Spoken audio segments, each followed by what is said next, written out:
We wanted to talk more about these trends and how international adoption works. I was joined by Susan Soonkeum Cox from Little Rock, Arkansas.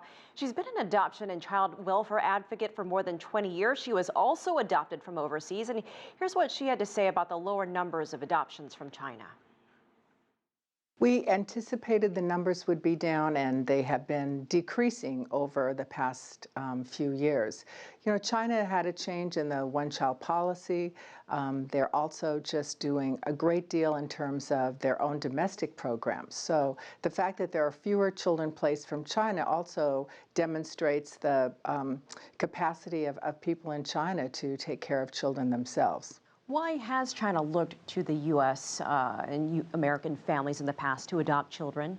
Well, I think when in the early 90s, when China became open to the rest of the world and people became aware of the great need for families for children, and one of the things that made it very appealing to the U.S. families was they were open to single-parent adoptions, and they were also open to families being older than 35 years old. So that was a wonderful opportunity for single women, particularly, who had never thought they would be able to adopt. So that was one of the reasons that it grew quite rapidly, and not just from the United States, but from Europe as well.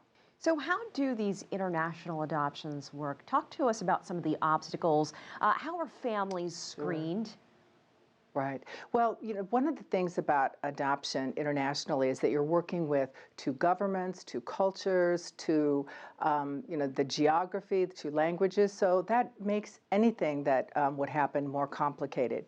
But it's very important too, when we're educating and preparing families, that they understand the cultural nuances, that families understand the issues of race and culture and identity, that they're going to be adopting a child from another country, and generally it's a different race than the adoptive parents. And so those are all things that families need to be prepared for.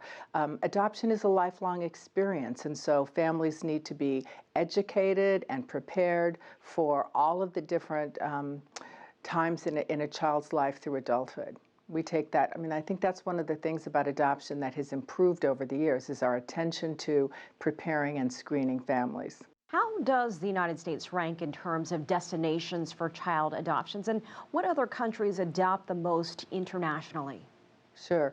The U.S. has always been the largest receiving country, and that has been, you know, traditional for a very long time. And part of it is because when adoption started from Korea, it was with an organization, Holt, and so that was how it began in the beginning. And also the fact that we consider ourselves to be a melting pot. We have people from all different cultures and races, and so adopting a child from another country is it's a more natural reality in our culture than, say, in Scandinavia, where there's so much less diversity. You touched on this a moment ago, but as China relaxes its one-child policy, how will that impact international adoption rates?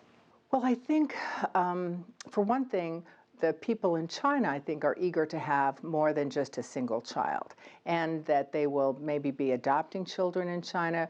I think it's hard to know exactly what's going to be happening in the future. We do know that children with special needs, with disabilities, there's always a great need for families who are willing to and able to adopt those children, and that has not changed. We certainly, need families who are open to adopting a child with special needs. All right, Susan Soonkeum Cox, thank you so much for your insight. You're welcome. My pleasure.